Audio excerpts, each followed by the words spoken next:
I'm on the screen.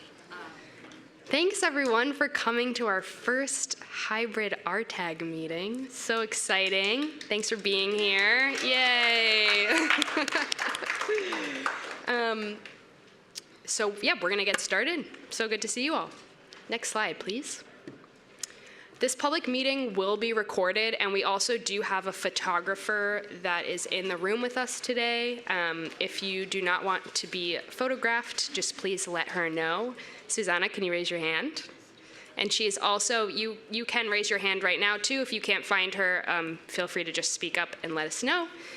The MBTA may choose to retain and distribute the video, still images, audio, and/or transcript. By continuing attendance with this virtual public meeting, you consent to participate in a recorded event. If you're not comfortable being recorded, please turn off your camera and keep your microphone muted, or you may choose to excuse yourself from the meeting. Next slide. So I'm going to quickly go through our agenda for today. We'll begin as usual with welcome and introductions.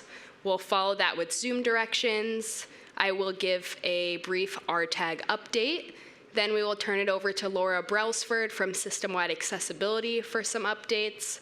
Then we will turn it over to a few presenters from the Technology and Innovation Department for updates. Then we will follow that with a feedback session for both of those sections. Then we will have Michelle Styler from the RIDE give updates, followed by a feedback session for the RIDE portion, and then we'll end with some closing remarks. Next slide.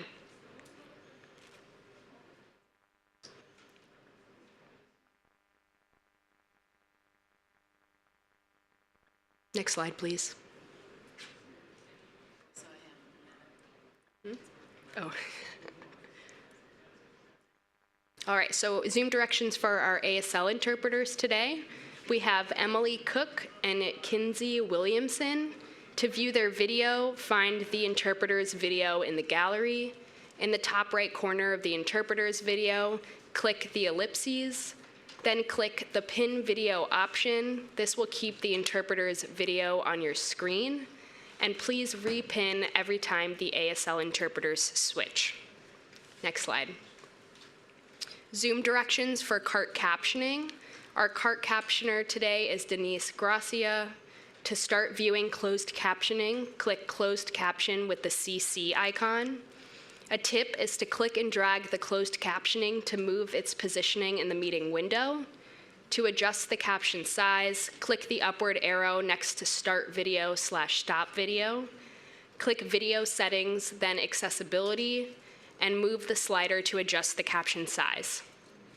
Next slide. Zoom directions for technical questions. If you have a technical question about Zoom or the features of the meeting, please use the chat function. We'll have a technical assistant troubleshoot your problem and get back to you. Next slide. All right, I am going to give an RTAG update. Again, thank you everyone for joining us at our first hybrid meeting. For those who are new to us, we welcome you to the Riders Transportation Access Group, also known as RTAG. We're a community-based advocacy group that advises the MBTA on transportation matters impacting people with disabilities and older adults. As we shared at our last RTAG general meeting, our new working group called Shared Spaces, which focuses on improving the understanding of the unique challenges faced by individuals with disabilities in shared spaces, such as bike lanes, sidewalks, crosswalks, and bus stops, continues to meet. Our last meeting focused on identifying specific problem areas to determine where we would like to invite key leaders from other agencies for a site visit with advocates from our disability, biking, and pedestrian communities. Next month, we will conduct a site visit to Tremont Street to specifically view and experience these shared spaces and hear each other's perspectives. The Massachusetts Office on Disability has released an anonymous bike lane accessibility survey to gather your concerns about bike lanes and suggestions on how to make them more accessible. Although the Office on Disability cannot set regulations on what bike lanes should look like or enforce accessibility standards, Your responses to the survey can help them provide municipalities with important information they need to make bike lanes more accessible, and we will share this in our upcoming, the information, the link in the upcoming newsletter that we send out soon. I wanted to give a quick update on our previously mentioned and recently filed bill in the legislature named an act to impose fines on transportation network drivers who discriminate against riders with disabilities who use service animals. The bill now has 6 co-sponsors and has been assigned to the Committee on Labor and Workforce Development. There is no bill hearing scheduled at this time, but when one is, we will look for members with service animals to work with us to provide testimony. And lastly, RTAG is beginning to ramp up outreach and engagement within the community. As the Joanne Daniels Feingold lawsuit comes to a close, it will be essential for our group to remain strong as we continue to hold the MBTA accountable for ensuring ADA accessibility. We will participate in various outreach and community events approximately weekly over the upcoming months. And we will also share the information on this in our upcoming newsletter in case anyone is interested in joining and spreading the word. Next slide, please. And I'm going to hand it over to Laura Brailsford, the Assistant General Manager at SWA. All right, thanks so much, Kat. Good afternoon, everyone. First, I wanted to start by acknowledging, Kat, all the work that you and many MBTA folks here in the room put into making this afternoon possible. As you mentioned, this is the first hybrid meeting that RTAG has ever taken on, and there's no shortage of details to think through. Everything's going smoothly so far, so fingers crossed that remains the case, but just want to thank you for getting us all back together in person for those who are able to join. I am Laura Brailsford, the Assistant General Manager for System-Wide Accessibility, and here to just share a few highlights with you regarding what's been going on in the Big Street system. And on the screen, we've got 2 images. One is of a wheelchair user getting ready to board one of our low-floor Green Line trolleys through the automated bridge plate. And another is of a service animal handler checking out some digital signage on one of our train platforms. Next slide.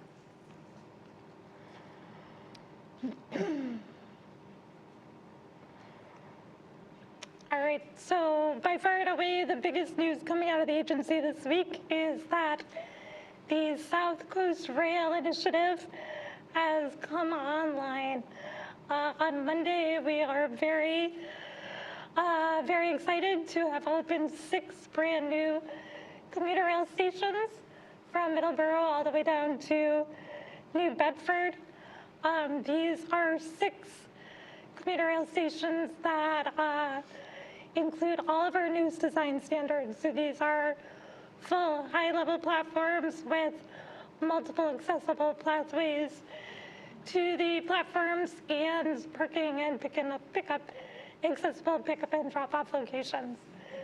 So if you have the occasion to travel down on the South Coast Rail, please check out these new stations. We think you'll be really, really pleased.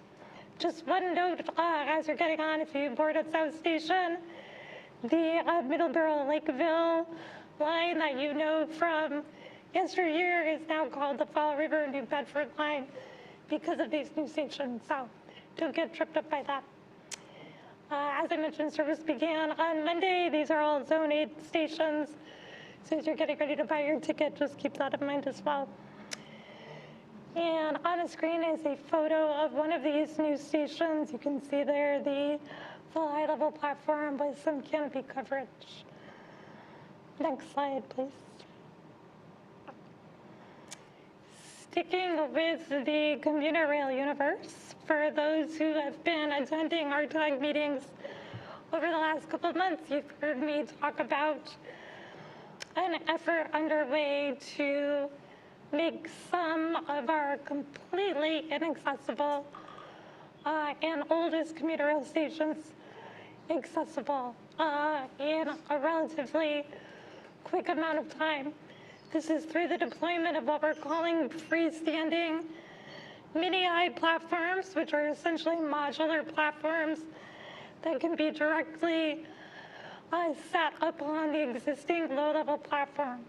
So these are intended to be interim solutions while we look to long-term strategies for funding and designing and building much more comprehensive stations. The first of these freestanding mini highs went online at Wellesley Square in late February. We had similar platforms open at West Medford in Franklin just 2 weeks ago. And this coming Monday, Walpole will benefit from these stations. So just over the course of the last 2 months, 4 legacy and accessible stations now have very solid accessibility available to riders. Just one quick note on Wellesley Square, you may remember from last month, the path of travel between the inbound and outbound platforms is still not fully compliant and may present a challenge for a number of riders. We are working on a comprehensive solution to that with the town, but it will take some time. So if needing to navigate that connection is critical to your trip, just be aware of that factor. And after Walpole comes to life on Monday, we are working on the next 4 stations that will benefit from these structures, and they are Concord, Lincoln, Wyoming Hill, and Everett. And the photo here is illustrating one of these modular platforms with the ramp leading up to the platform and canopy coverage along the way. Next up.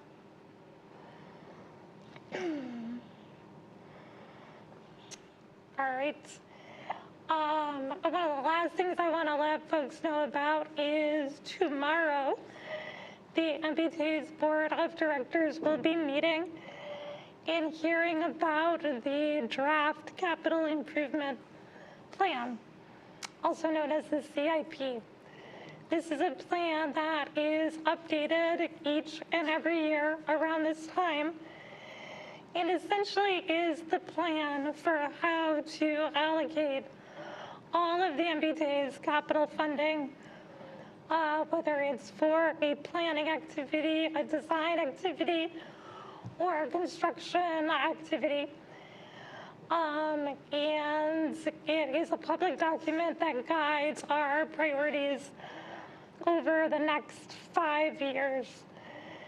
This plan is pulled together based on agency priorities and feedback from riders.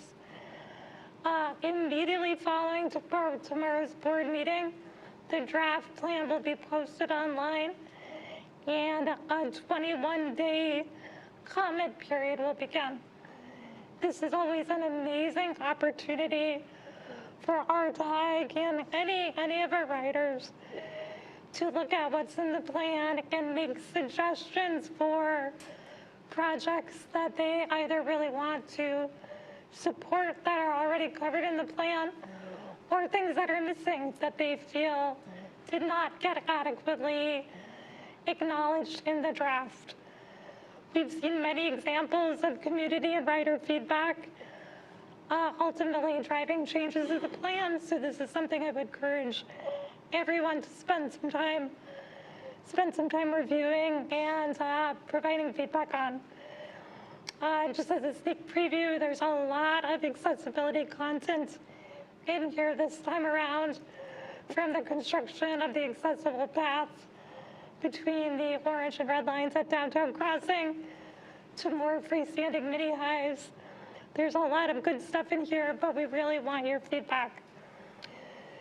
So best way to do that is, if you are able to get online, you can download the plan by going to mbta.com/CIP starting tomorrow.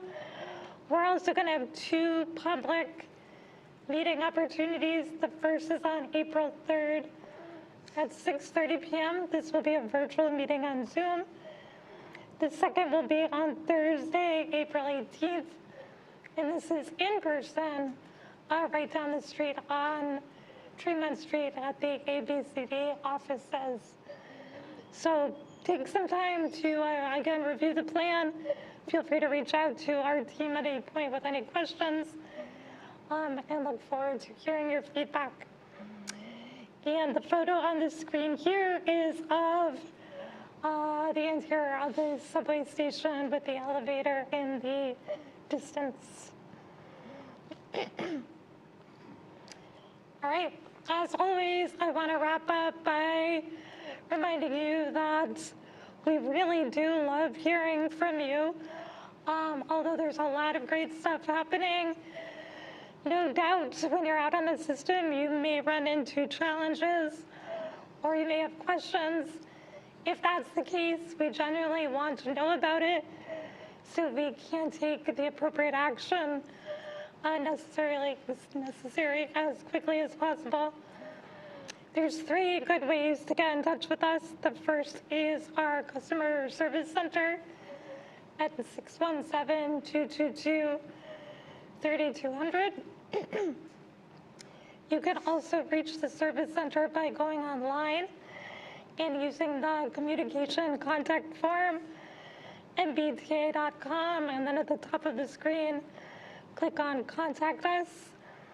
Or you can always tweet at us, just at MBTA. Also want to remind you that there's lots of great resources out there available that include information on all sorts of policies related to accessibility, as well as all of the initiatives we're working on. So if you have some free time, go to mbta.com/accessibility and check it out. And I just want to make a plug for the next RTAG meeting. Will be in May 22nd.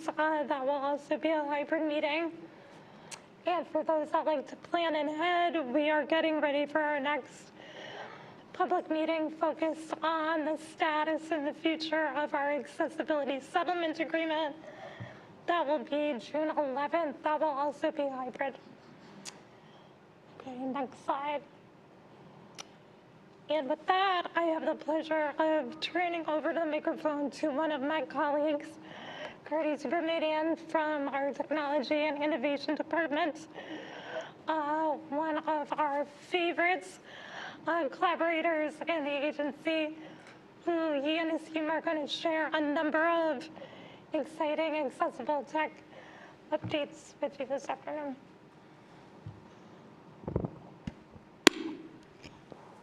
Okay, you can hear me? Hi, everyone. My name is Karti Subramanian. As Laura said, I'm the Senior Director of Rider Tools in what is now called the Technology and Innovation Department. First, thank you to RTAG, thank you, Kat, thank you, Laura, for asking us to sort of come and present some updates to you. As Laura said, our whole department works very closely with system-wide accessibility. It is the funnest partnership, the best part of our jobs, I think. So we're very excited to be able to share some updates with you. On the slide here, we have a couple of photos of some of the different things and technologies that we manage. One is of the in-station countdown clocks, the sort of big screens that display train and bus arrivals, as well as the accompanying audio public address system that plays the same information. A screen, a new sort of solar-powered screen that we have at Green Line surface stops, our new mobile app, MBTA Go, and a photo of a member of our team doing research with actually someone who's here in the audience with us today. Next slide, please. So today we're going to update you on a couple of our initiatives. Anna Chung and Paul Hendorf will go first. They'll tell you a little bit about our new official mobile app called MBTA Go and some of the accessibility design work behind it. Meg Collins will tell you a little bit about an accessible wayfinding pilot that we have going on right now, trying to help people navigate sort of unfamiliar indoor environments. I will give you a couple of updates about our digital signage program, and then we'll end with Emmett McKinney, who will tell you a little bit about a really exciting new piece of work that we're doing with bus operations to help give operators turn-by-turn directions at their fingertips. I will turn it over to Anna and Paul.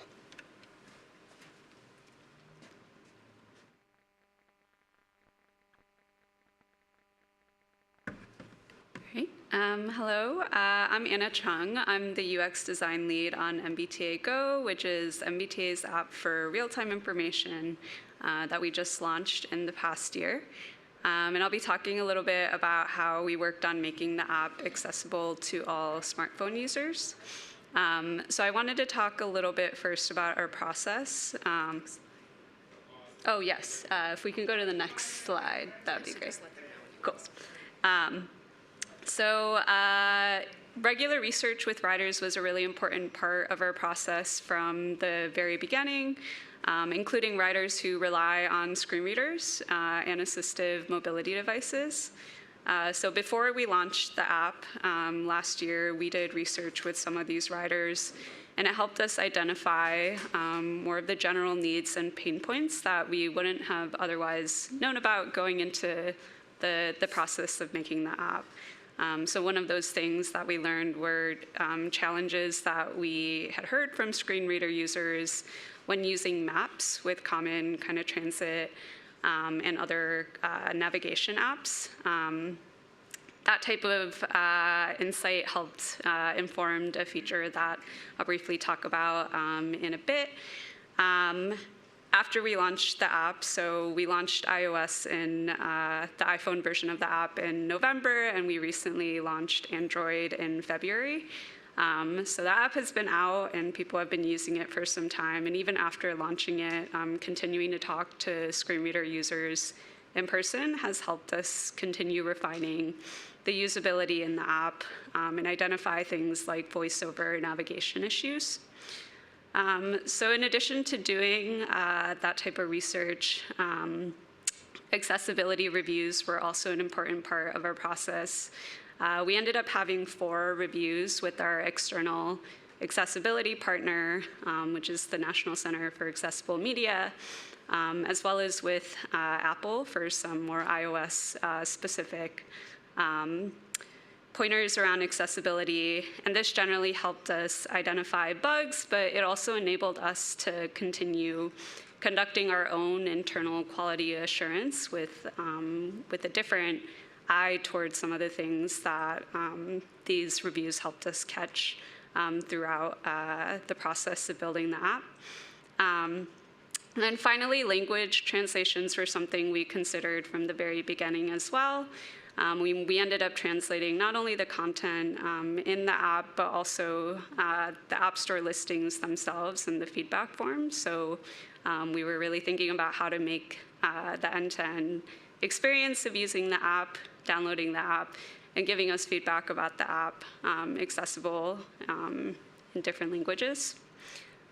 So that's a little bit about our process, and I wanted to touch on some of our outcomes. So our app supports native accessibility features, including VoiceOver and TalkBack, which are the built-in screen readers, as well as large text displays. And we also added some opt-in features, like being able to see elevator closure information, as well as a hide maps feature. And this was inspired by some of that earlier research that we did with the screen reader user. And we've heard that that feature of being able to turn off maps was not only helpful for screen reader users, but also for non-screen reader users as well, who just felt like the app was a bit easier for them to navigate without a more visually heavy component like a map. And then finally, we originally supported 6 languages in the app based on the MBTA's language access plan. But we recently added French, which wasn't one of the languages that was part of that language access plan. But from our own data, we saw that it was the 3rd most popular non-English language setting amongst app users, and also did some follow-up research to confirm that Haitian Creole speakers sometimes set their device language to French due to a lack of Creole support in some other apps.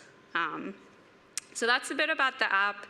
On the slide is a photo of from one of our research sessions where a user had a keyboard, a Bluetooth keyboard connected to their phone while navigating their app. We also have a screenshot of the HIDE maps and elevator accessibility setting, and then also a screenshot of a Prudential stop page in the app, which shows an active elevator alert. So that's a little bit about our app, and I'll pass it to Paul now to talk a little bit more about current features in the app and what we have coming up.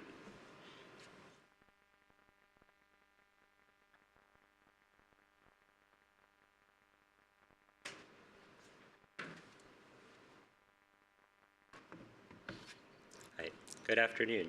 Next slide, please. Great. My name is Paul Handorf, and I'm the product manager for MBTA Go, working with Anna and the rest of our team in TID.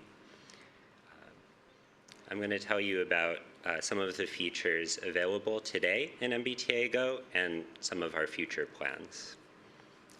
So right now in the app, as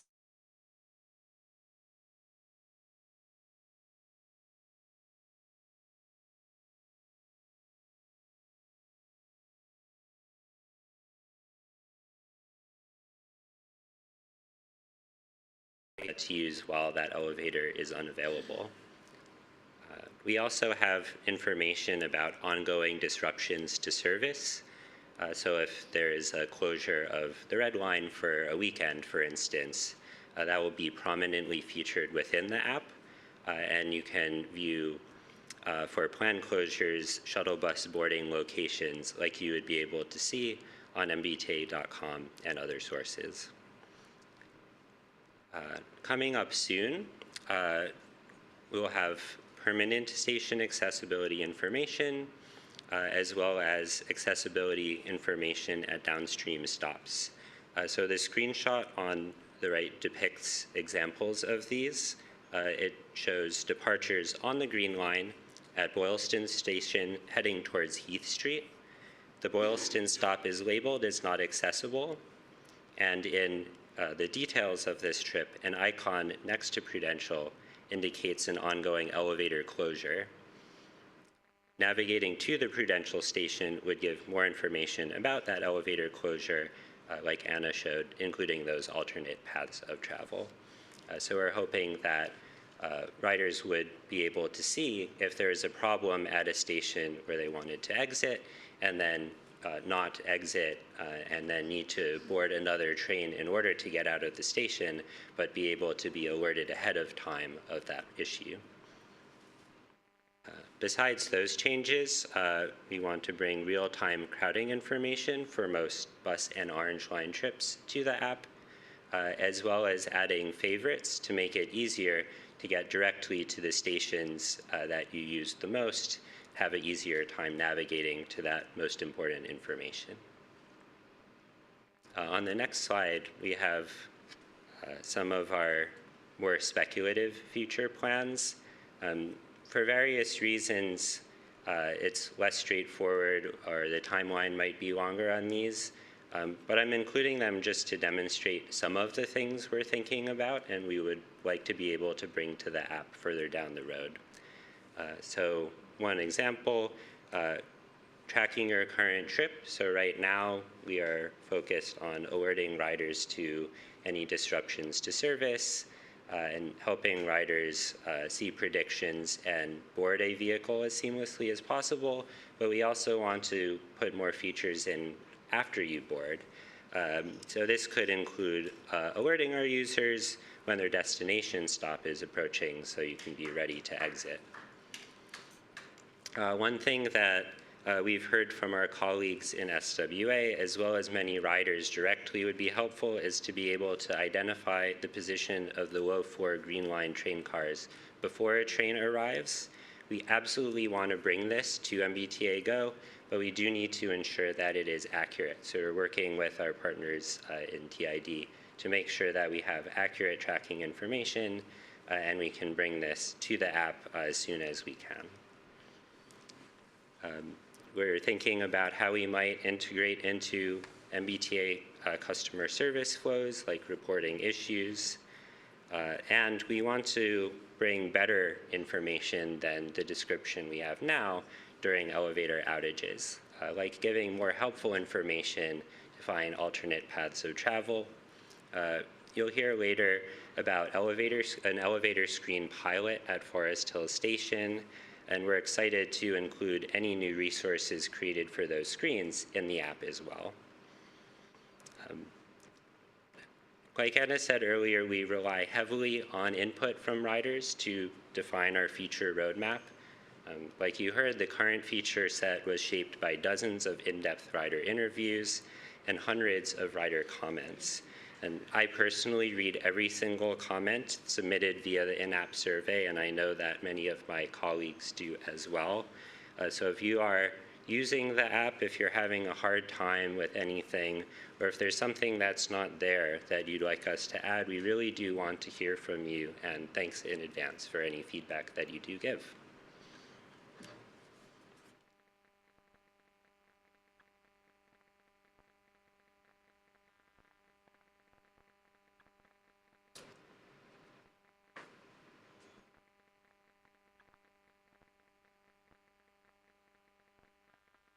Hey there, next slide, please. Hello, my name is Meg Collins, and I'm the project manager for the Accessible Tech program, and I'm here today to talk to you about our accessible wayfinding pilot with Navalins. So first, I'm going to talk about the problem of why we're actually doing this pilot with Navalins. Is that we heard from our riders in both interviews and through a survey that navigating an unfamiliar station is one of the largest barriers to access and using the T-More.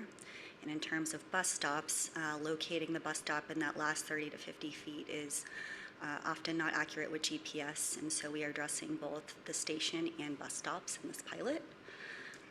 And in addition to that problem, it can be complex because there's no standard layout for our stations as one of the oldest transit agencies in the US, and our municipal sidewalks are also not standardized. Thank you. Thank you. Sorry.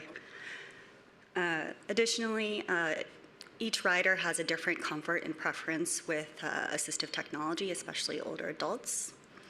And in addition to that, technology in general is evolving very rapidly. And so we decided that we would issue an RFP about last year to see if we could find a technology solution to address this problem, and we selected Navalins. So what is Navalins? Navalins is basically a QR code kind of on steroids. It's a brightly colored QR code. It's, in most cases, a 12 by 12 square that is posted around stations and at bus stops and can be scanned from up to 60 feet away, even if the rider does not know where that code is located. And it provides an audio readout of often what wayfinding signage provides from a visual sense, so at those natural points of decision making.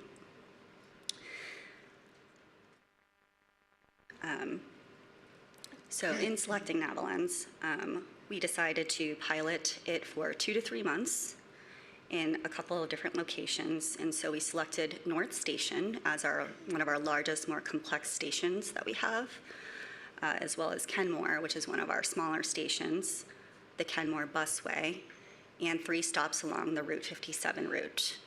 All of those locations are interconnected so that we could test the technology intermodally. And we will be conducting testing. Actually, we're actively in testing right now with about 15 riders that are blind or low vision, where we are out on the system with them, having them complete a series of navigation tasks on a transit journey.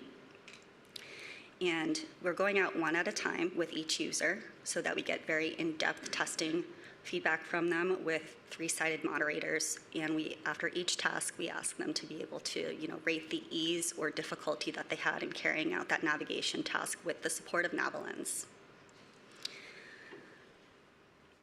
And through this testing, our general goal is basically to find out, with Navalins, does a rider feel more safe, more confident, and more independent in navigating the T than they are without it? So in terms of our testing, I said that we're actively testing. We have been for about a month. We have potentially a couple more weeks of testing. At the end of this testing round, we're going to be determining whether or not we need to do more testing. So if we don't see any patterns emerge across the various different users that we're going out with, we will probably conduct another round of testing. And so in terms of scheduling, we think that's going to happen probably by the end of April to determine if more testing is required. And then around May time, we're going to do our research synthesis of all of the feedback that we've gathered from all of the different riders to determine what our overall recommendation is to the MBTA moving forward. I think that is it for me. So I'm going to, and also there's a picture on the slide here of a rider that we're out with testing who has a guide dog scanning a Navalens code at the Kenmore Busway. With that, I'm going to turn it over to Karti Subramanian, who's going to talk to you a little bit more about the Screens program.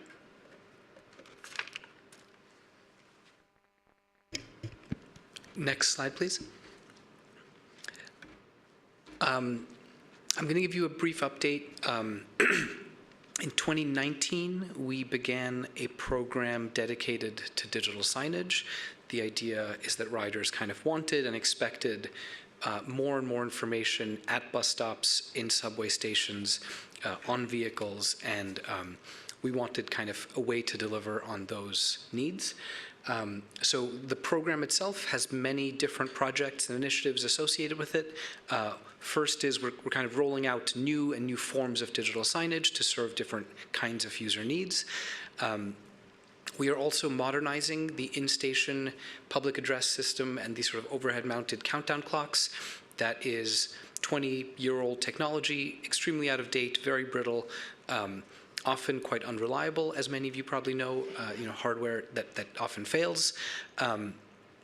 And the sort of newest and maybe most exciting part of the program is that we are working with our partners in vehicle engineering and operations to try to provide riders better information while they are on a bus or train. As many of you know, today, if you are on a train or on a bus, other than the automated announcements, which sometimes don't work, there's almost no information that we can provide you about the trip that you're on. We want to sort of add better technology to our vehicle fleets so that we can give you information. If an elevator is out of service, we think we should be able to let you know in real time. If a Green Line train is suddenly set to run express, we think it's frankly quite a terrible experience that the MBTA has limited ways of telling you that while you're on the train. We want to be able to deliver this kind of information to riders while they're on our trains and buses. So briefly, the current status of this program, in 2025, we are on track to install about 225 more digital screens at bus stops and in rapid transit stations. About 175 of those are likely to be kind of the new large screens that are in station lobbies that include a real-time list of every MBTA elevator outage system-wide. So we're now sort of, instead of, gone are the days when operations is printing that out, putting it on a piece of paper that no one can actually find. Now we're putting that on screens in every station lobby that gives you sort of, at least, hopefully improved access to that information. Another sort of status update, very soon we're going to be pulling together a working group, including system-wide accessibility, safety, security on the kind of next generation technology specifications for in-station public address. We know that there are important ADA guidelines, there are important fire code regulations that the new modern in-station public address system needs to sort of comply with. We are putting out a procurement for a design consultant to help us come up with what the next generation of this hardware is going to be in our stations. Next slide. This is just a slide. In fact, I forgot to tell you that the prior slide just had sort of similar photos of all of the different types of digital signage on our system today that we're rolling out. This slide has a visual from the Type 10. If any of you had a chance to visit the mock-up that was on City Hall Plaza in October, you will have seen on that sort of concept train a concept of the digital signage that we hope to include, or that we are planning to include as part of the Type 10s. And this is a photo of a screen that illustrates the future possibility of being able to tell you, as you approach a station, the accessibility status of that station. So if there are any elevators out of service at that station, we want to be able to tell riders audibly, visually, in real time. And this screen is going to be, or the Type 10s are going to be the first train fleet on which we have a modern passenger information system capable of delivering that kind of information to riders in our trains. Next slide, please. Update on one particular pilot. As part of our effort to improve accessibility of elevator information, right? I think many of you know that as soon as you report an elevator outage to us, if you find it to be out of service, if a transit ambassador finds an elevator to be out of service, they can report that to our maintenance control center, and within roughly seconds, that shows up in many places. It shows up on MBTA.com. It now shows up in our mobile app, MBTA Go. It shows up on digital screens all over the system. We think that's very good, but we know we can do better. So in 2019, I think, we conceived of this pilot with operations and SWA. The idea was operations also had a standard operating procedure by which they had to post paper notices at elevator entrances. So anytime an elevator was out of service for more than an hour, the Operations Control Center needed to print something out and go put it on the elevator entrance. This was, and continues to be, a ton of work for them, and we think not a terribly useful way to sort of alert riders of out-of-service elevators, especially when you get sort of multiple pieces of paper at a single elevator. It kind of defeats the point. So we conceived of this idea to put a digital screen at elevator entrances, the idea being, wouldn't it be great before you start your trip, as you are waiting for this particular elevator to, access the platform, if we could tell you about elevator outages that you might encounter downstream of here, so along your trip. What stations can you not use currently because of an elevator outage? Finally, in 2024, at the end of the year, we finally sort of made this pilot happen. It's been a ton of work. So at Forest Hills, we have small 21-inch LCD screens connected to the internet at every elevator entrance. I think there are 6 of them. Each of them includes a real-time list of every elevator on the entire system that is out of service. It tells you, for any elevator that's out of service, the alternate path of travel. And it also tells you if this elevator that you're currently standing or sitting in front of is due for maintenance anytime in the near future. So you can sort of have an indication of future trips that might be affected by planned maintenance. Next slide, please. This is a photo of a couple of people visiting one of the screens at Forest Hills in the last couple of weeks. So the current status is this pilot is live at Forest Hills. We've been doing interviews and rider intercepts at Forest Hills. RTAG has been included in that research. Some of you might have participated individually, which is fantastic, and we thank you for that. And our next steps are going to be to synthesize and summarize the feedback that we've got from riders. I think we need to think very critically about what the sort of future of this pilot is. Should it be the case that when the MBTA spends a bunch of money to rebuild an elevator, should we include a digital screen at every elevator entrance as part of the project? Or should we think about this very differently? We are open to your feedback. I hope you've given us your feedback. We would love to know all of the ways that we can better serve you if you depend on our elevators. We know that there are daily outages. They're hard to navigate. We really want to make this kind of we really want to help people who depend on our 188 elevators with their daily trips. That's the end of my update. I will now turn it over to Emmett McKinney. Thank you very much.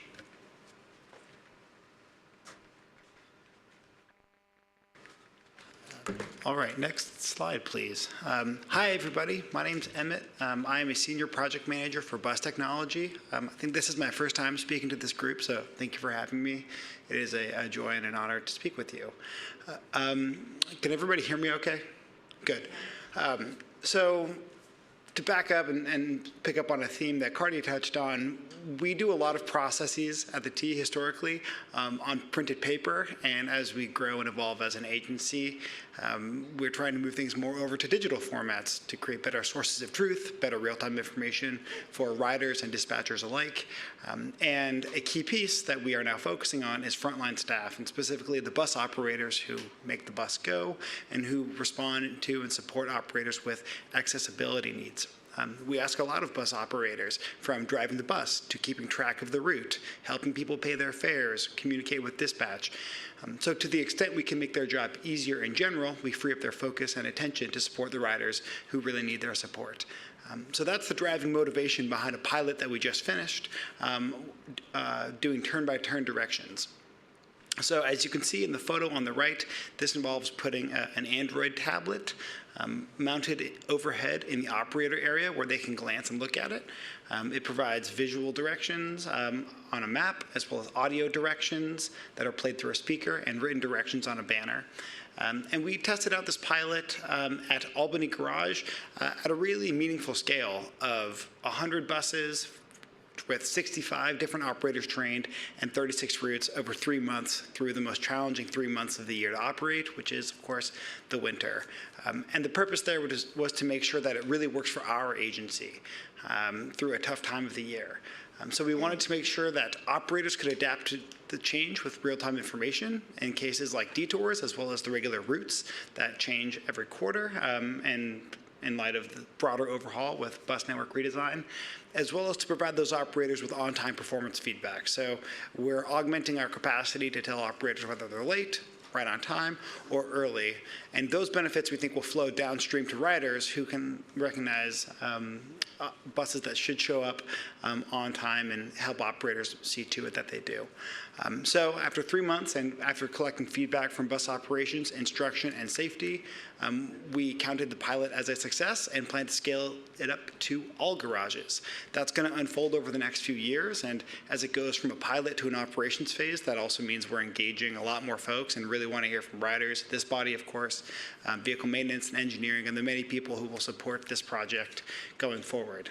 And also, we are planning to test this service with detours and shuttles as well. So specifically focusing on the parts of bus service that are most disruptive to riders and most challenging to operators. That's where we see real-time information providing the most benefit. Next slide, please. I just wanted to share a detail for what operators actually see. So this is a close-up of the app that was just displayed on the same tablet. At the top left, you can see a banner showing that the operator should turn right on Elm Street. In another block or so, at the top right, you can see the on-time performance feedback. And you can also see that the directions are displayed on the map through a blue line. And it's not pictured here, but the directions are also played through an audio speaker mounted overhead. And again, we think that this user-friendly format is long overdue and going to be an important tool to help operators better serve their riders and receive good information about their routes. That's my presentation.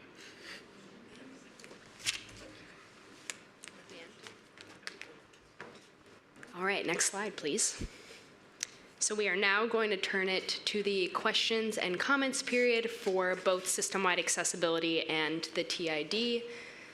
For virtual attendees, to indicate that you have a question, please use Zoom's raise hand feature located at the bottom of the screen. When you raise your hand, it will alert us that you'd like to speak. The moderator will unmute attendees to ask questions in the order that they raise their hand. To speak, click Reactions, then Raise Hand. On the keyboard, you can click the Alt and Y keys, and if you're calling in, you can press *9 to raise your hand and *6 to unmute. Next slide, please. And for folks who are in person today, please raise your hand or indicate that you would like to ask a question. Please wait for our assistant to hand you the microphone. That way we can make sure that everyone can hear you. And if you're using ASL, please stand if you can, and we may ask you to move locations so that the online interpreters can have a clear view of you. Is it okay if I look at raised hands on your laptop? Okay, does anyone in person have any questions for, yes, okay, whoa. Tom, feel free to go first, but wait for the microphone, please. Hi, it's Tom Gilbert, ACT member. I have a question for Cardi. When is this technology going to come to Wellington Station? And also, Davis Square scene had been forgotten about as far as being able to hear bus information inside the head house. You can only hear it outside the head house, and it's really inconvenient, especially during the wintertime when you have to wait out in the cold to listen for a countdown clock when all it's saying in the inside of that house is the next train to Ashmont is now arriving. And I really don't need to know that, because I'm not taking the train now. So I was thinking, especially if at Davis, if those speakers could be switched over to the bus countdown clock instead, and just having the train information on the mezzanine and on the platform itself, and have the bus information upstairs in the head house, because it's really inconvenient not to have that information when you're waiting inside. And also, as a suggestion, to maybe have the announcements be read out, have it like instead of every 6 minutes, have it every 4. So everybody's not like standing there like, well, when is it coming? When is it coming? So as soon as you miss the information when you're just getting there, you have to wait another 6 minutes to hear the bus arrivals once again. And Harbor Square also needs, the upper busway needs another display marquee up by where the 77 and the 69 boards. So there's just some deficiencies there. I'm wondering if there's future plans of addressing these things. That's been really nagging me for a long time. Thanks. Tom, I think I can answer some of that right now, and some we might need to get back to you about. At Wellington, we have actually just installed digital screens with bus arrival information in both the indoor waiting area as well as just outside. It just got installed within the last couple of weeks. There is a push button to generate an audio readout. I think that the challenge is that we don't have public address. So we don't have public address speakers dedicated to bus information in the indoor waiting area. What I can look into whether whether it's possible to change one of the zones there from subway to bus, so that in the bus waiting area you're not getting red or orange line arrivals. Instead, you're getting bus information. That is something we could look into. I'm sorry. It just doesn't make sense to me. Like why, if you're waiting for the bus, or why you need to be hearing train information? Because there was a similar problem at Harvard Square Station when you'd be waiting at the 77 and the 69 on the upper busway at Harvard, and that was a problem there for the longest time, that it kept reading out red line information that we really didn't need to hear about, but they did fix that part. So now it does actually say the bus information on the upper busway at Harvard. It's just that we just need another LED marquee display in that area, so you're not constantly having to go back by the stairway there at Brattle to actually get up close to it. And like I said, if they could break down the information time from 6 minutes to like 4 minutes, that'd be an improvement. So you're not just standing around wondering what the heck's going on, or so it's you're more updated, more readily updated. Thanks. So Tom, if it's okay, I'm going to sort of look into the specific configurations at those stations, and we'll get back to you if that's okay. Davis Square, Wellington, and Harvard Upper Busway. Thanks, Tom. Tara? Oh, Susie?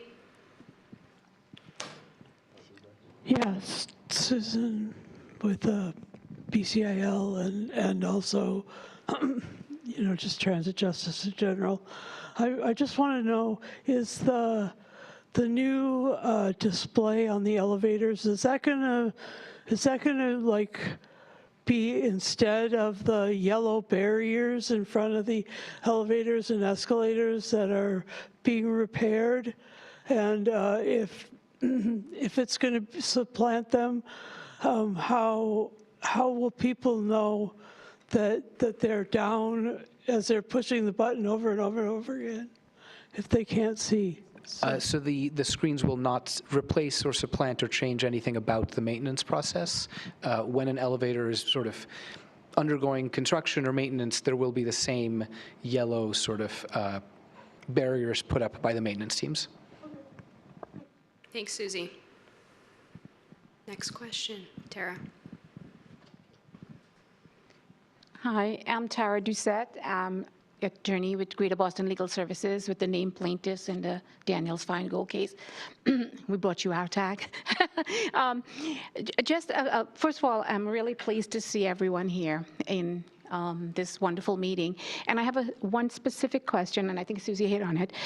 It concerns the screens. Is there any audio feature to that? Because that would address some of what Susie's asking about. You know, when an elevator is out, because it's in the agreement, the paper. We didn't want paper anymore, so we are grateful for the screens. So can you address that first question? I think the holistic answer to your question is that for every type of screen that we've put out, we've worked with system-wide accessibility on what the audio equivalents for that screen should be. So that goes for in-station public address. We have kind of guidelines for how we play audio that accompanies the information on the sort of countdown clocks. For on-vehicle, kind of the LCD screens that are on our newer vehicle fleets are kind of synced up with the information that are part of the automated stop announcements. We've tried to be very systematic about kind of maintaining two-way audio and visual equivalence. For those specific screens, the ones outside elevator entrances, right now we do not have audio playing out of them, and specifically because of kind of audio interference. So we figured that if we just had audio playing all the time in the same place where there are train and bus arrivals kind of happening, that the audio mixing would actually make both experiences worse. So if and when we do get beyond a pilot, we will reconsider if and how we should include audio as part of this experience. Okay, thank you. And the second question is the turn-by-turn app, which we are we're so happy about that pilot project because that will help the lost bus drivers.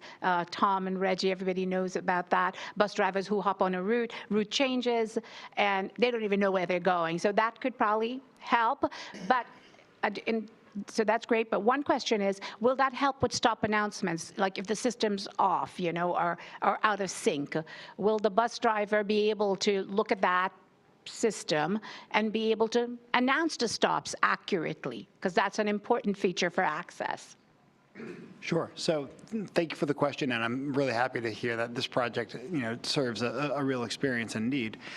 As for the stop announcements specifically, we're working with a software vendor, Swiftly, who is building the app for the first time. And that's been great because we've been able to collaborate around specific features that they built for us so far. As we move into an operational phase, it also means that we don't have the capacity to drive their roadmap and build specific features as much as we would with, say, an in-house application. That being said, we do think, and one of the best features of this app is that operators get a lot more detailed about every single stop that they're seeing. Whereas with our legacy system, they would only see the time point on the display called an MBTA, which is every third or fourth stop. Now they're getting information about each and every stop. So the direct answer to your question is currently the system doesn't support that. I can commit to raising that with our vendor. I'm not sure exactly what feature that might look like, but by having a better overall information environment, we expect to help operators be more attentive to the announcements that they've already committed to making. Yep, good question. Colleen? Yep, I'm Colleen. I live in Jamaica Plain, use the Orange Line. I love the screen, so I want to compliment you on that. I have two questions.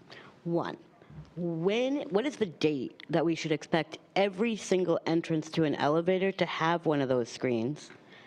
And two, on the train, I know that they give audio alerts when the elevator is broken, but can you consider adding the visual screen with like a big red, you can't get off here, the elevator is broken, so we can get that information visually too?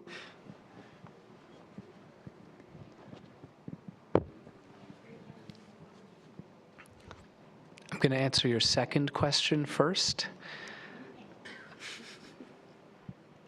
That is, I promise we have been working on that since the moment I joined the MBTA 7.5 years ago. There's no problem that I want to solve more than that specific problem.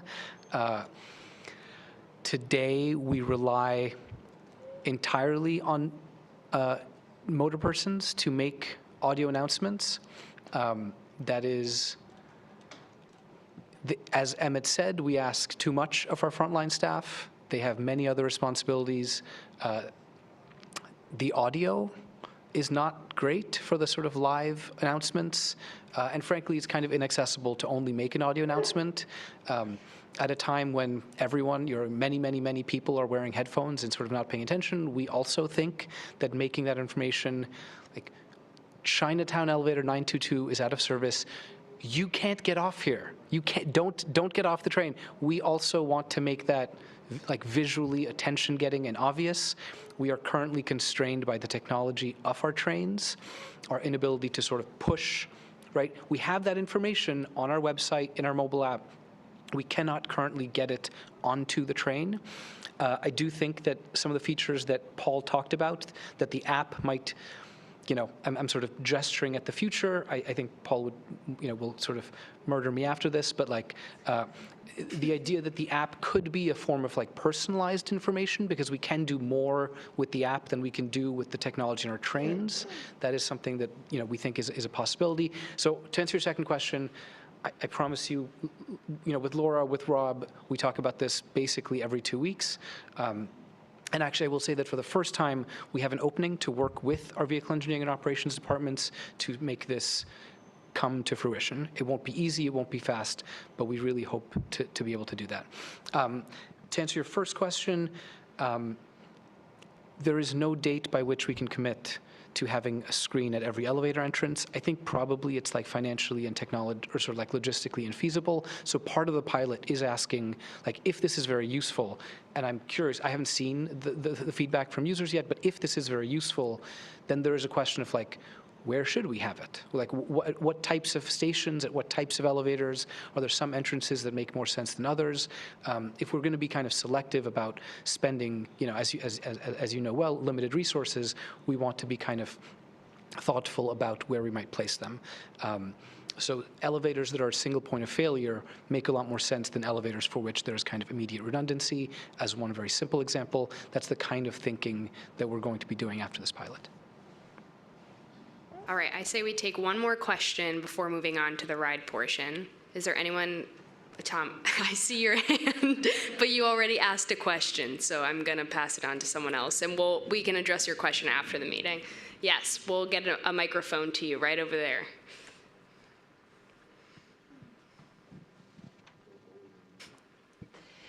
Hi, my name is Kate. This is my first meeting, and I have a question. I have several questions. The first is I want to give a commendation to the bus part of the MBTA. I've run into several instances where the elevator has gone down and I'm mid-transit and I get there and I can't get anywhere. It's happened, I think, 3 times in the past 4 months. And very rapidly, I was put on a bus and taken to the next station. And it was handled really well and efficiently. I wish I knew Andrew Station. It happened twice, and it was awesome. I can't remember the other station, but it was.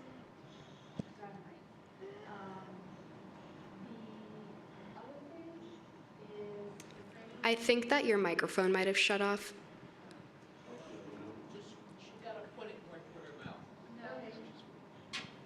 Testing, testing. Okay. I love technology. The second question is I like to use the Framingham-Worcester line, and I want to know if the Natick stop is now accessible and open as accessible. I was there about 6 months ago. Everything looked done, but there were still fences up so that you couldn't go up the ramps. Sure. So first of all, in terms of your feedback on the bus shuttle, to help you navigate that elevator outage, obviously that's not the experience we want you to be having with our elevators, but we're so happy to hear that's what you experience in terms of the shuttle, because we have very detailed protocols in place for what needs to happen if an elevator goes out. And it's very much what you described. The shuttle should be there if there's not another elevator nearby to bring you to the next accessible station. In terms of Natick is very close to being complete. The last I heard a couple weeks ago as we are looking at a ribbon cutting event in May or early June. So we are very excited. This is a station that's going to have multiple elevators, multiple ramps, full high-level platforms, all sorts of PA, VMS, accessible messaging systems. So it will be a big celebration. As soon as we get more details on that date, we'll share it with Kat, and we can help get the word out and hopefully have a big group of people there ready to celebrate. That's fantastic. Thank you. My other comment is that I've become dependent on the fixed route over the past year, so I'm still really new to navigating. And I've noticed that when I come into different stations and I use the rollator, sometimes the subway car is too low, or yeah, it's usually always too low, and I go wheeling out, and there's like this much difference between the bottom of the car and the top of the platform. You know, so sometimes I don't see it, and I get stopped dead. I haven't gone over Tea Kettle yet. But is there any kind of monitoring that's going on to make up for those differences? And is there a way to let you know what cars that's happening with? Yeah, that's a really great question. So what you are describing is our platform gaps that exist throughout the system. We have a number of them throughout our subway network, but particularly on certain parts of the Orange Line, namely the Southwest Corridor, from Back Bay to Forest Hills. We have a number of really significant vertical gaps, so typically a step up into the train.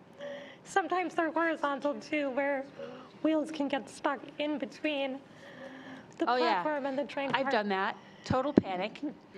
So 2 things to be aware of. One is this has been a very high priority, hot issue for the last 2 or 3 years. So a lot of short and long-term efforts are underway to try to improve the infrastructure to reduce those gaps. But at some of these legacy stations, that will require a tremendous amount of work and will take quite a while. In the meantime, what we advise all of our riders is any rider out there, whether you use a rollator, wheelchair, or no assistive device at all, has the right to request what we call a portable bridge plate. Now, we really treat these as interim solutions. We know this is not where we should be settling for solutions, but a portable bridge plate is something we have available on all platforms, and either the motor person of the train or a station agent can deploy that. And it's just it's an aluminum plate that gives you a little bridge up into the train car. I've seen them. So the station agent, is that the guy or the ladies with the red coat? Or is it an actual MBTA employee? So basically, you can, anyone affiliated with the MBTA, if you ask them, they're responsible for helping arrange the bridge plate for you, either themselves or coordinating that assistance. So certainly if you see one of our transit ambassadors, and those are the folks in the red t-shirts or red jackets, one of their core functions is deploying the bridge plates.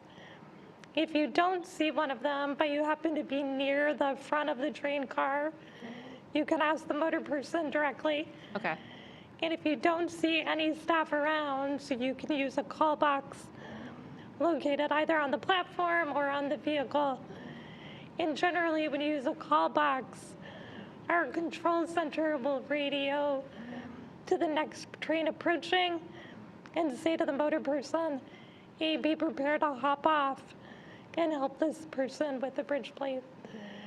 So it certainly is a somewhat cumbersome process. We've done a lot to try to make it as smooth as possible. If you're out there and you ask for a bridge plate and it doesn't go smoothly, definitely let us know so we can follow up on that. But give it a shot again. Hopefully that'll smooth over some of those issues. As for your question about can we provide riders information about where the gaps are going to be good and where they're going to be bad? No. The short The answer opposite. is not. The opposite. I want to be able to tell you when I run into one. Oh, yes. So then absolutely, please reach out to us and let us know where you're running into issues. Yeah, but do I write down the car number? How do I tell you which car is having the problem? So generally, it's going to be a combination between the platform, the station you're at, and the car.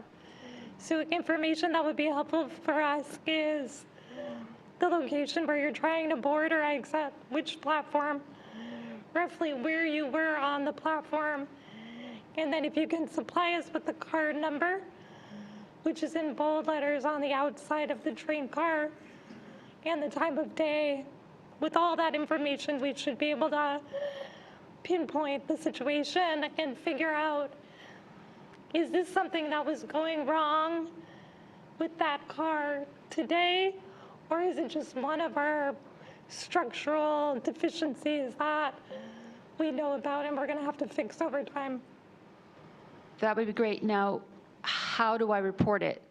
Is there an email? How do I do that?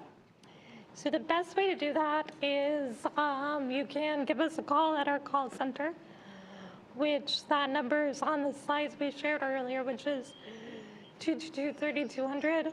Okay. Or if you go to our website, there's a comment form that you can get to by going to contact us at the top of the webpage, and you fill in all the fields there. When you check off the fact that it's an accessibility issue, my team will get copied on that complaint, and our role is to make sure that it makes its way through the investigative resolution process appropriately. Those are my questions for now. Great, thank you so much. And I know a couple of you still had questions. Just because of time, I'm going to turn it over to Michelle, but if there's extra time afterwards, then I'll let people ask questions for these two departments. So we can put the slides back up, and I will hand it to Michelle.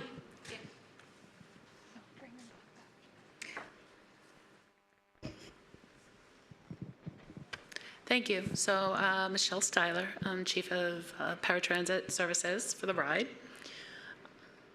There we go. So we are leading with several images that I believe I used for the RTAG subcommittee as well. And I really want to give a shout out to the RTAG members that participated in the fall photo shoot.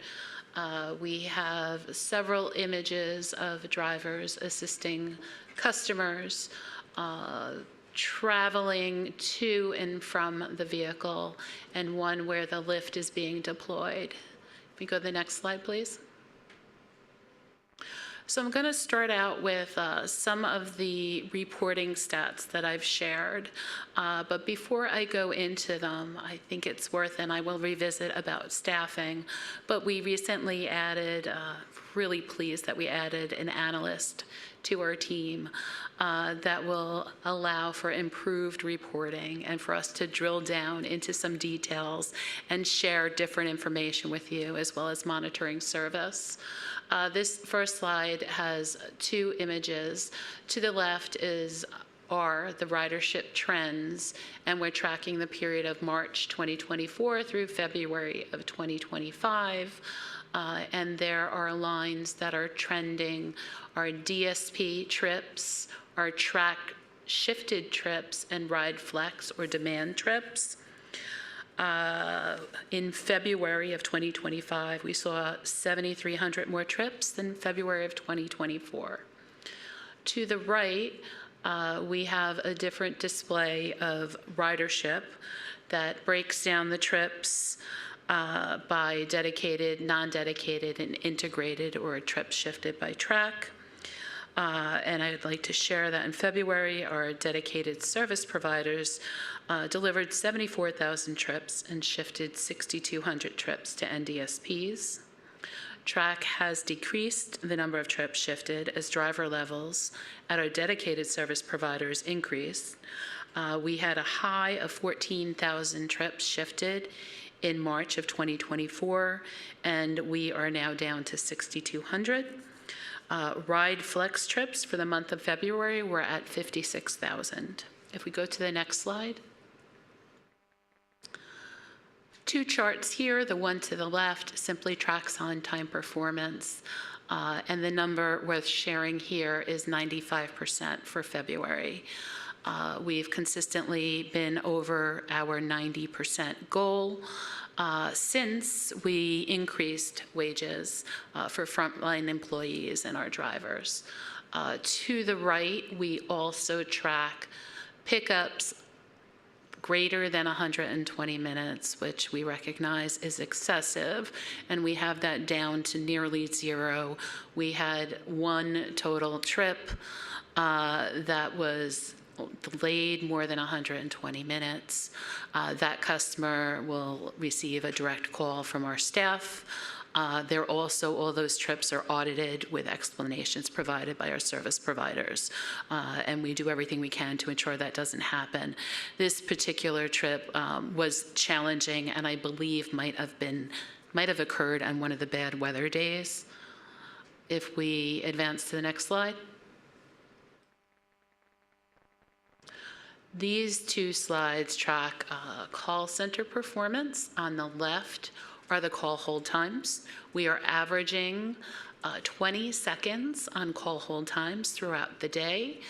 They're measured for the purposes of this chart in percentage of minutes. So it's 0.30 minutes for the month of February, and this is another area where we're consistently under that 2-minute mark, which is our goal.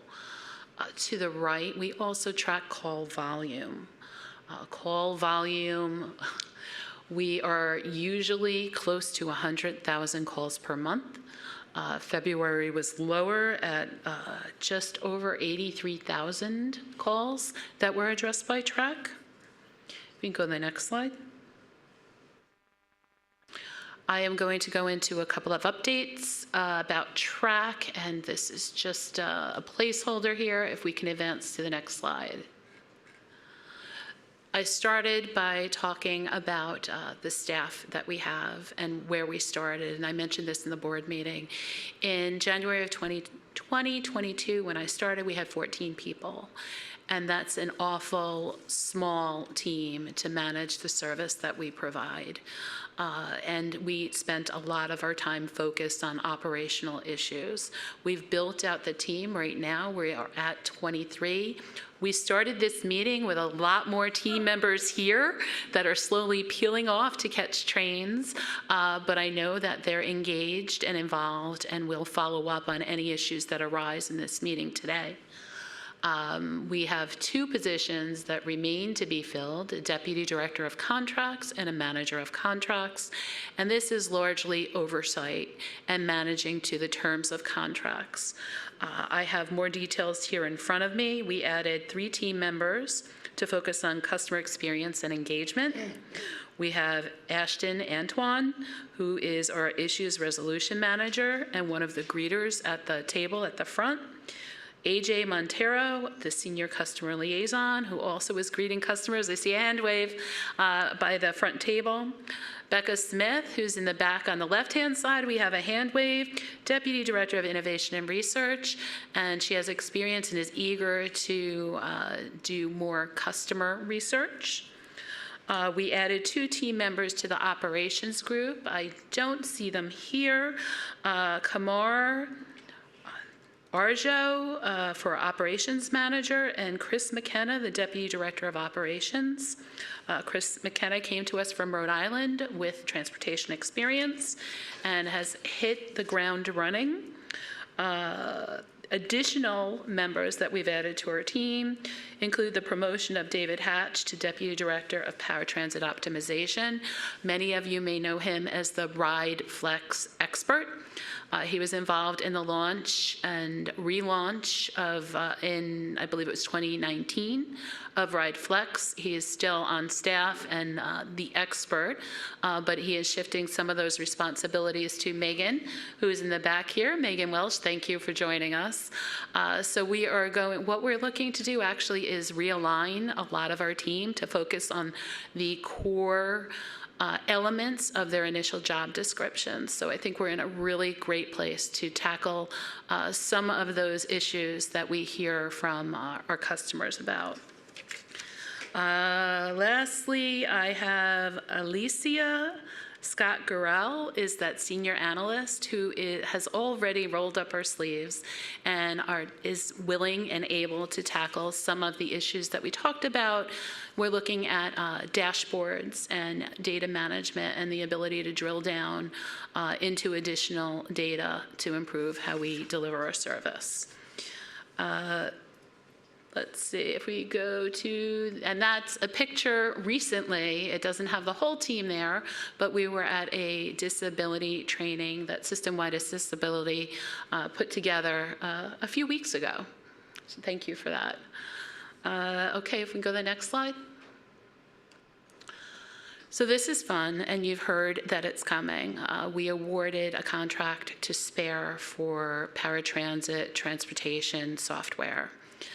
We've been working very closely with them, and more recently, what you're seeing here is a screen that a dispatcher would see, and this is on a day where we had some live testing. We had drivers out there testing the software on the tablets, and we had dispatchers monitoring service from track.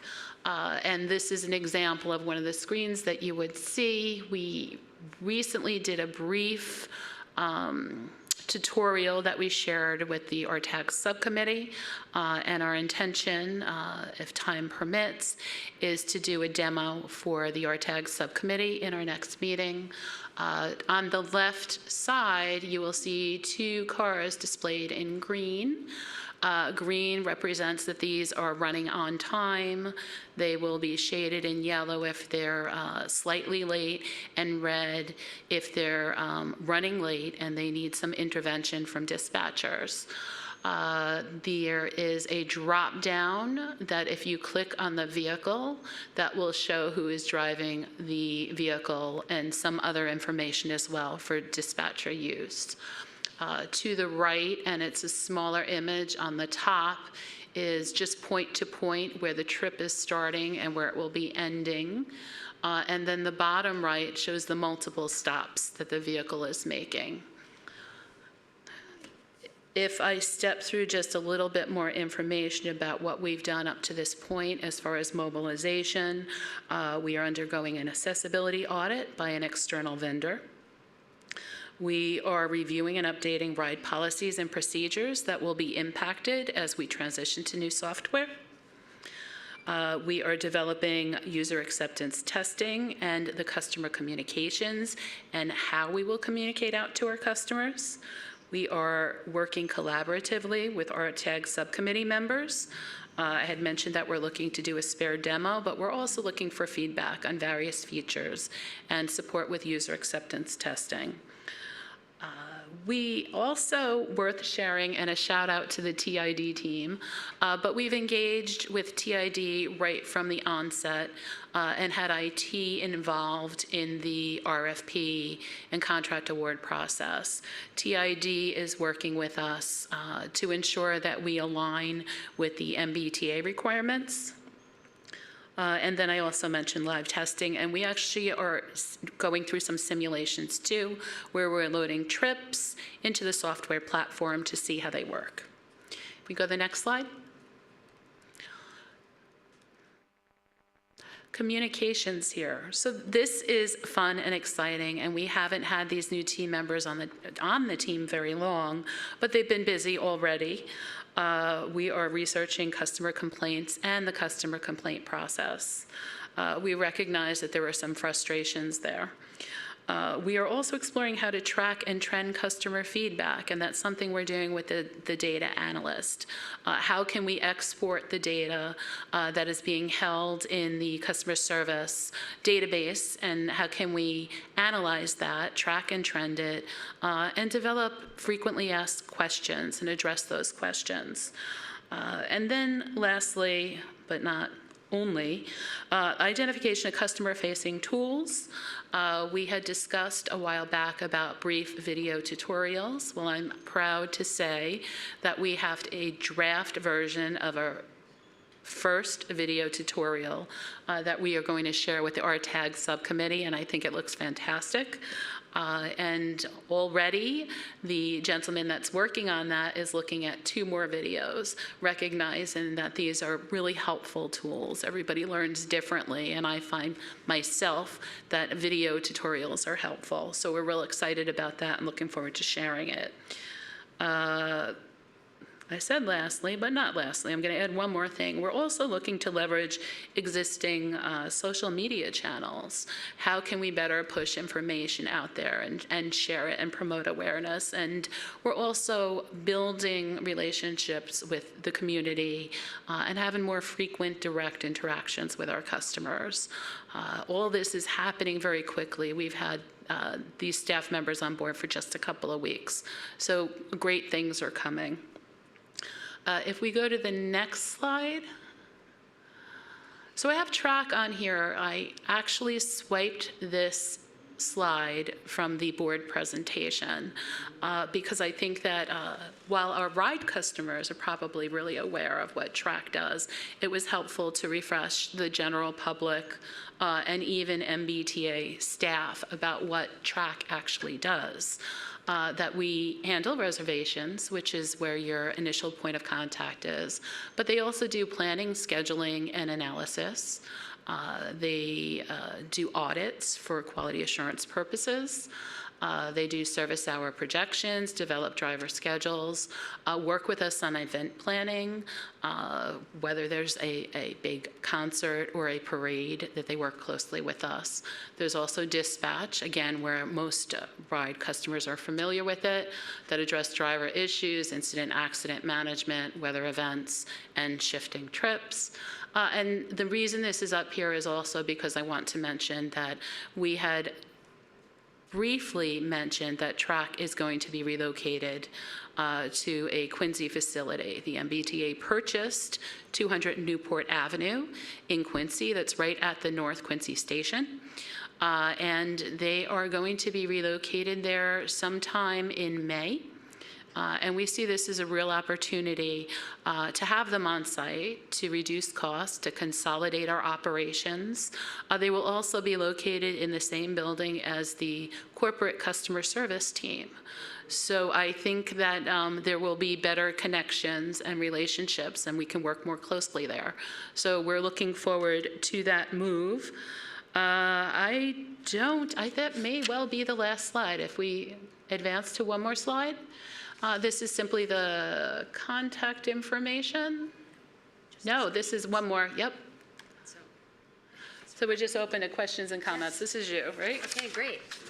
Okay, so we are going to have the question and comment period for the ride and Michelle's team. Again, if you're virtual, to indicate that you have a question, please use Zoom's raise hand feature located at the bottom of the screen. When you raise your hand, it alerts the moderator that you'd like to speak. The moderator will unmute attendees to ask questions in the order that they raise their hands. To speak, click reactions, then raise hand. You can click the Alt and Y key buttons on the keyboard, and if you're calling in, you can press *9 to raise your hand and *6 to unmute. Next slide. Oh, our slides got switched. Oh, that's what happened. Next slide. And then if you are in person and have a question, please raise your hand or indicate that you would like to ask a question. Please wait for our assistant to hand you the microphone so everyone can hear you. And if you're using ASL, please stand if you can, and we may ask you to move location so that the online interpreters can have a clear view of you. And I'm sure we may have virtual questions, so I may alternate back and forth, but we can start in person. I see there's a question in the back, the gentleman in the pink shirt. You're about to be handed a microphone.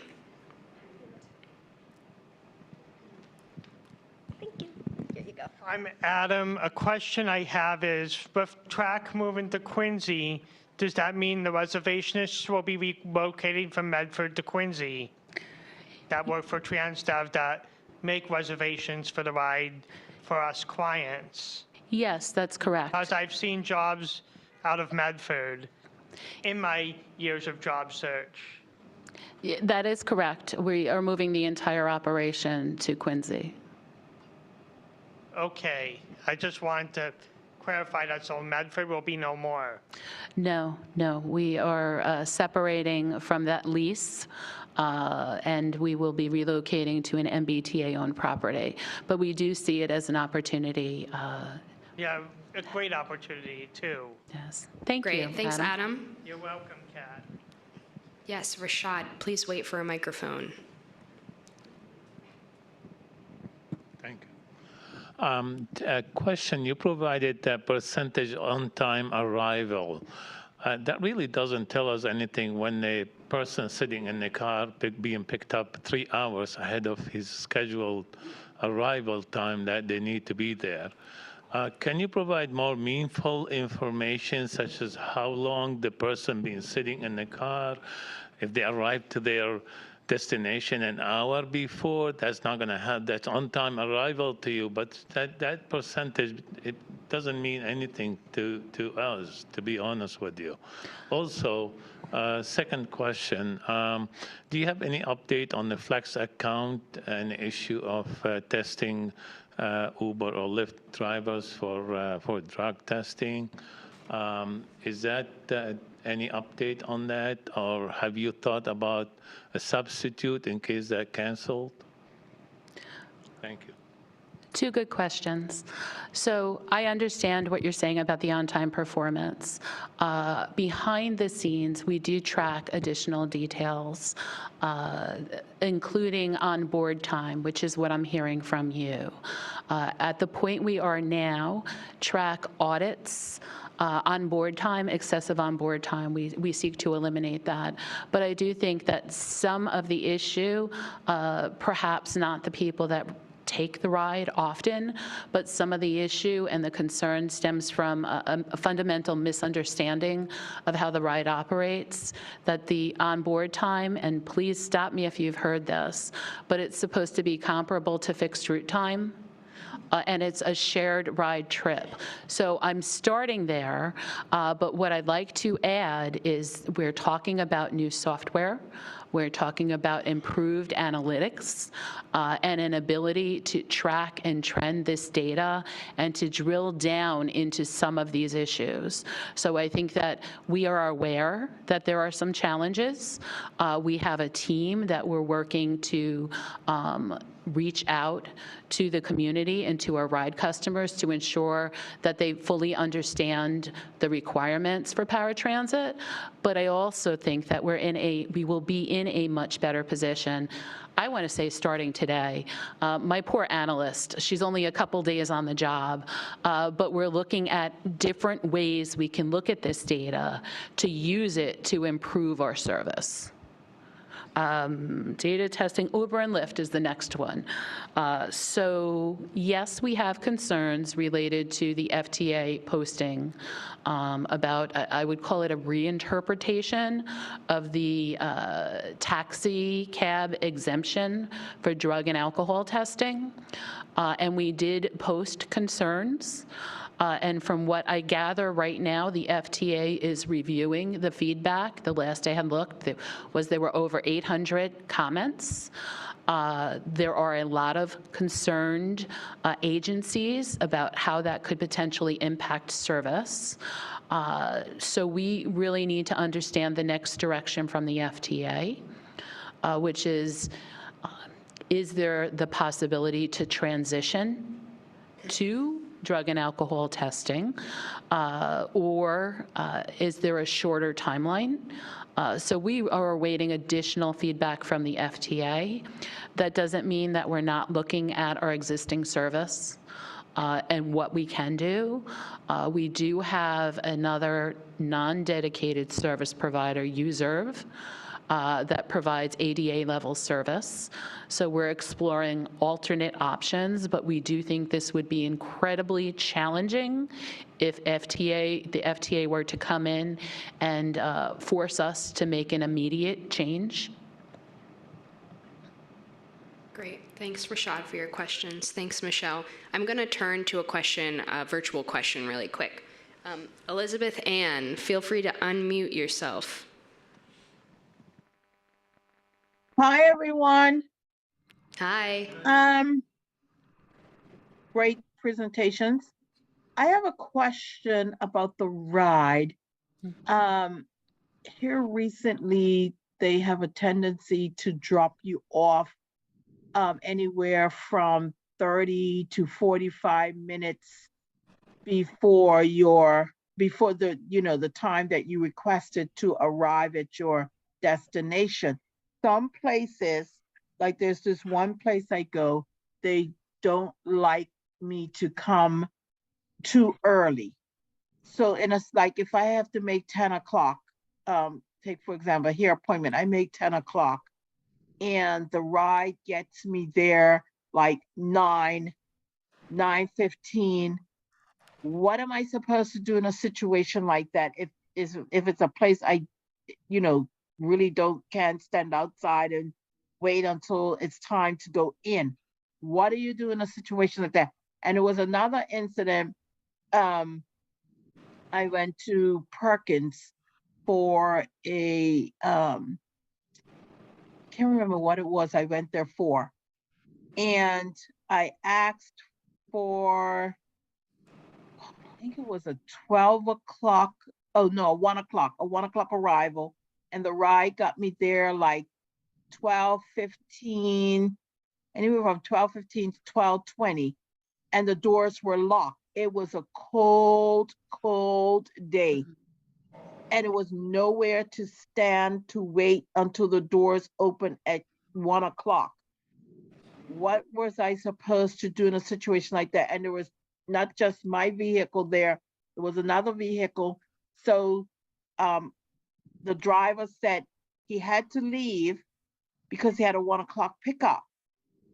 So I asked the driver from the other vehicle, can I get on? And they said, no, they couldn't let me get on the vehicle. So what am I supposed to do in a situation like that? What is the driver supposed to do? Thank you, Elizabeth Ann. So I'm scribbling out notes as you were speaking. The nature of this service is challenging, and I think, again, many people have heard me say this. The way we book trips and schedule trips. They're reservation-based. The trips are pulled together the evening before, and then there are some same-day changes that may result in less efficient scheduling. Again, I'm sorry to hear that you had that experience.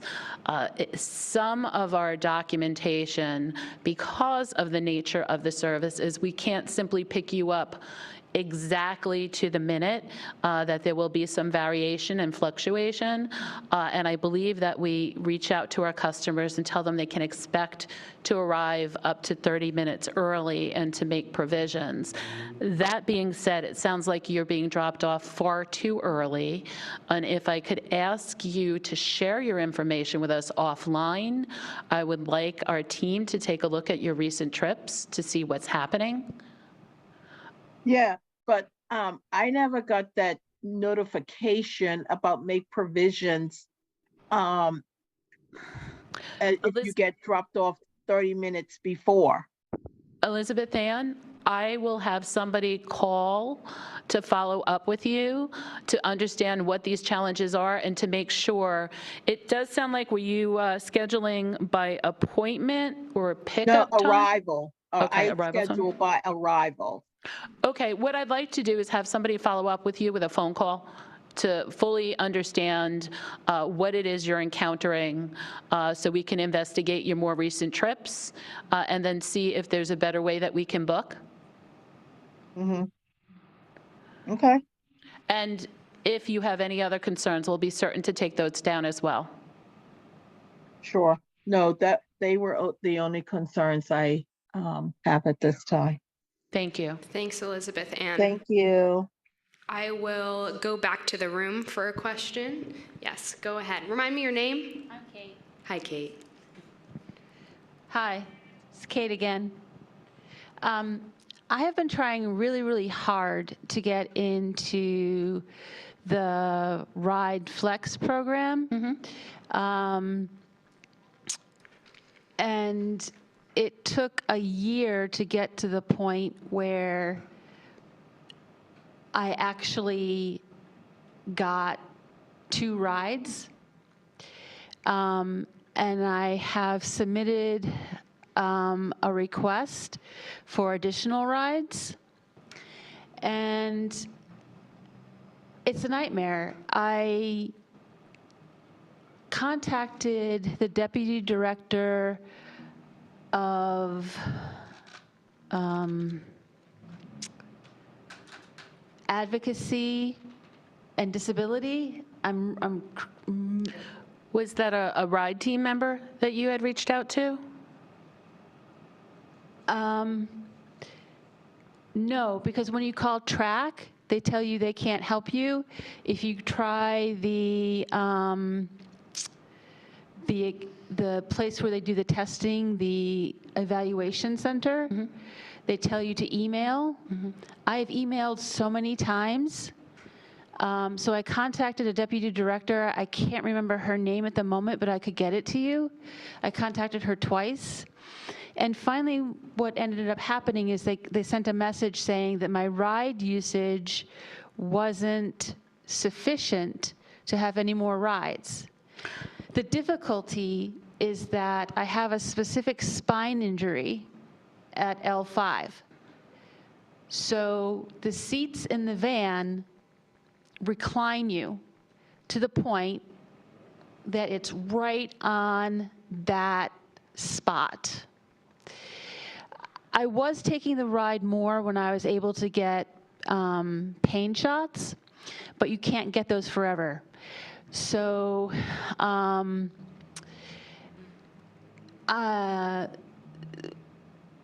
there is a seat on the van. It's the second seat, and it's more perpendicular.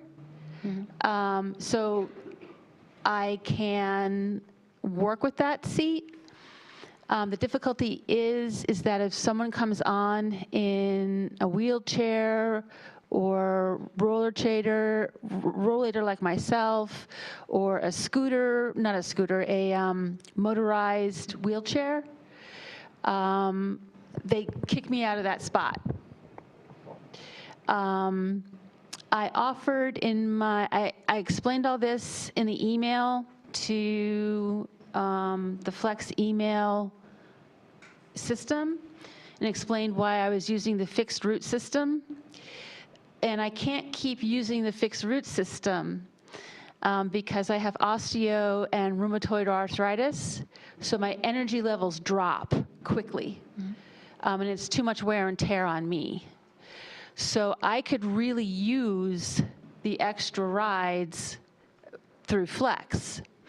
And what eventually happened, I offered my primary care's information. I said she could write a letter, but the letter they should already have because that's how I was able to get the ride.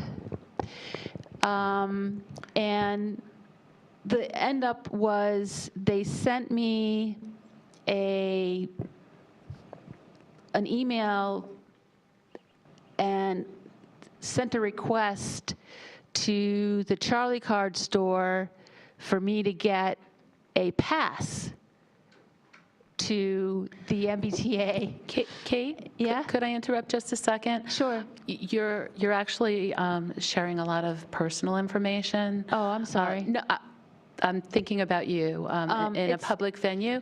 Would it be okay if I followed up with you following this meeting and take down that information and have someone connect with you? That would be fantastic. Okay. One thing I can address, though, is the Ride Flex trip allocation, that we review it twice a year. It's an intensely manual process, and we try and do it thoughtfully to be fair and to allocate appropriate amounts of trips to people. We don't handle it based on request, but we do look at usage, and the intention really is to look at existing ride customers that could benefit from the Ride Flex trips. And just to share with you here, we also have to be mindful that there are trip caps, that we do have a budget that we have to keep an eye on as well. But we try and best balance the the Flex trip allocations across all of the customers that have applied.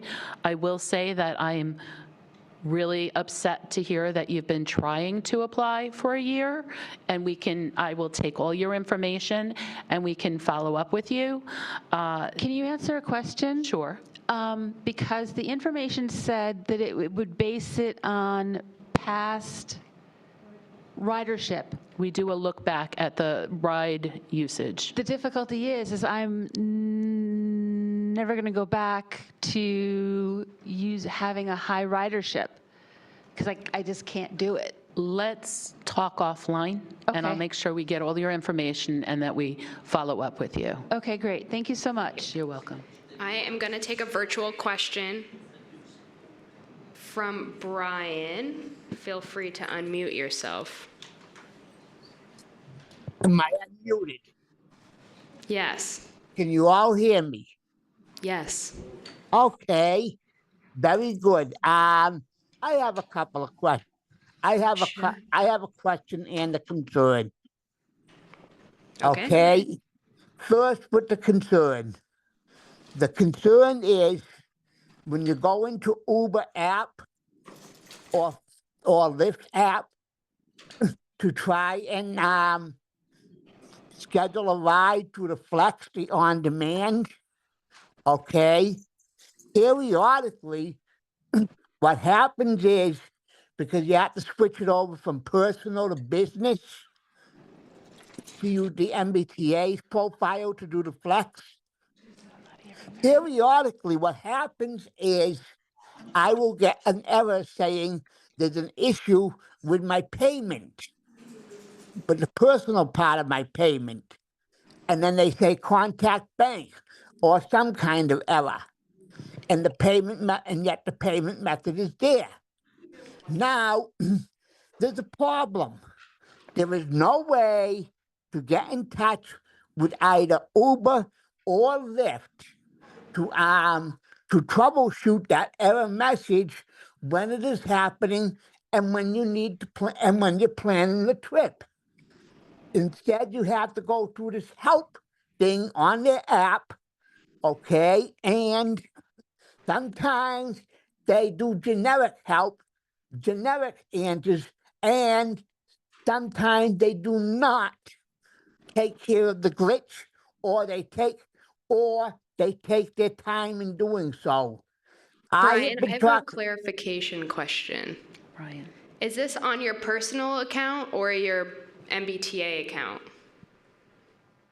Okay, it's on my personal account, but yet you have to use both personal and MBTA. It's what happens when I'm on my MBTA account. Okay. Okay, so it's Brian? Yes. Brian, so what I'm hearing, and I want to make sure I get this right, is that you're having difficulty with the Uber and Lyft apps both? Uber app. Okay, just 'Cause the that's Uber my app. that's where my flex is.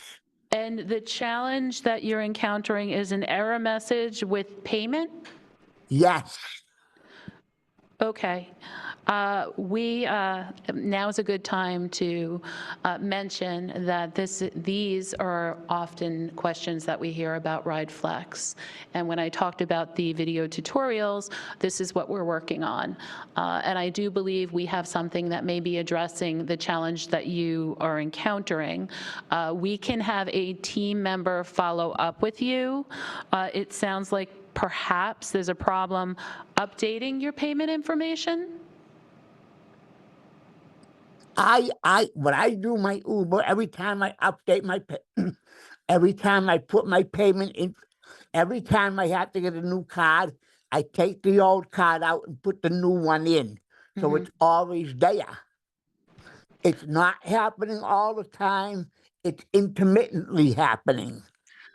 Okay, so what I would ask, if it's possible, for you to take a couple of screenshots of the issues, the errors that you're seeing. We can use that to do some troubleshooting. If you share that with us or submit a complaint, we can, as it occurs, we can have someone look into it. But again, I think this is another instance where I'd like to take down your information and see if there's something we can do to help you with that. And the other reason, and I think I've been talking for years about there needs to be a way to contact them by phone right for when it happens, so that you can go ahead and finish booking the trip. Not 24 hours from when it's happening, when it's happening. Are you referring to Uber? I'm referring to Uber, yes. Okay. I know that we recently had some conversations with Uber and Lyft. Did you get an 800 number? Do you have a No, contact I did number? not. Yeah. Okay. I'm not certain I can give you an answer on this, but I can have our Flex team look into it to see about contact information. From what I gather, they're pretty responsive with reporting it in the app, but it doesn't sound like that's been your experience. No. So we will take your information and follow up with you. Now, okay. Now the next question is, when you get your allotted rides, okay, through the Flex, because you've been a past ride user, do you lose those rides?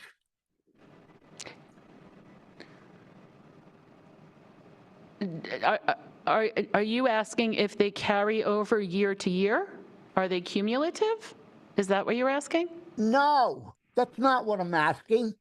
I'm asking, let's say I have 10 rides a month.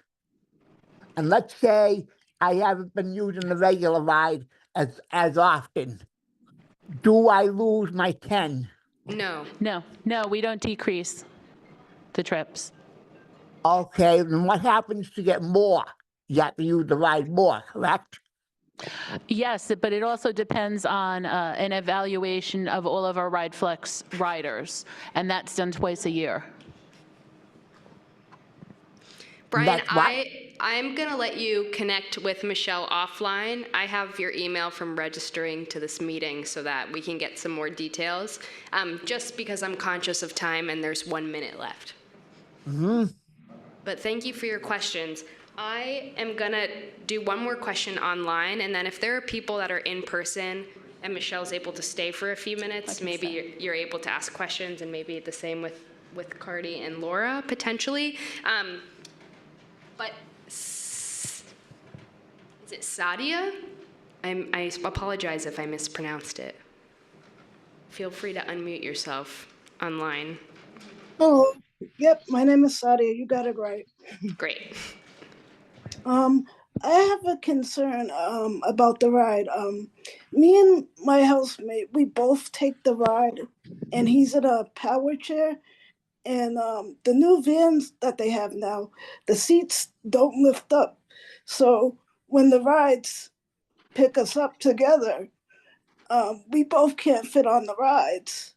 He's in a power chair, and I'm in a power chair. And we can't fit on the ride together. And sometimes the ride drivers, they try and they take us, and some of them refuse to take us, and they say, "Oh, we're going to get another ride for you. You two can't fit." But I've already complained about it and put it in my thing. You just told them I can only fit with one. I can only fit me in a power chair. You know what I mean? He has a power chair. I have a power chair. We both can't fit. Thank you. Can I ask your name again? Sadia Jones. Savia? Savia. Okay, thank you. So I thought we had addressed this early in 2022. We were hearing about drivers that weren't combining to power wheelchairs together. We made an effort to train all of those drivers to push out a message and to ensure that they're able to secure both power chairs. This is one that is serious, and I'd like to, again, get your information so we can investigate those trips, identify those drivers that are in need of training, and talk to the service providers to ensure that that message is pushed out. Okay. Sure. Should I send you guys my email or? Yes. Yes, please. Please. Most definitely. Yeah, and that's the only issue that I'm having. I mean, like some drivers, they can squeeze us in together, and then some of them are like, "No, we're getting another ride for you. Sorry." I'm like, "Okay." Okay, thank you, Sadia, so much for bringing that up. Yeah. Just because of the ASL interpreters, I'm going to quickly come to a close with the meeting online. So I think we have a couple of more slides. Next slide. Okay, yes, thank you for attending. We are skipping April for membership meeting. So we will meet back here again Thursday, May 22nd. We will drop the link to sign up for the RTAG newsletters in the chat. If you haven't signed up, it's a great way to stay updated with what we've been up to and get information about upcoming meetings. And I believe that's it. Thank you, everyone, for attending virtually. Thank you for everyone's presentations, and we hope to see you next meeting.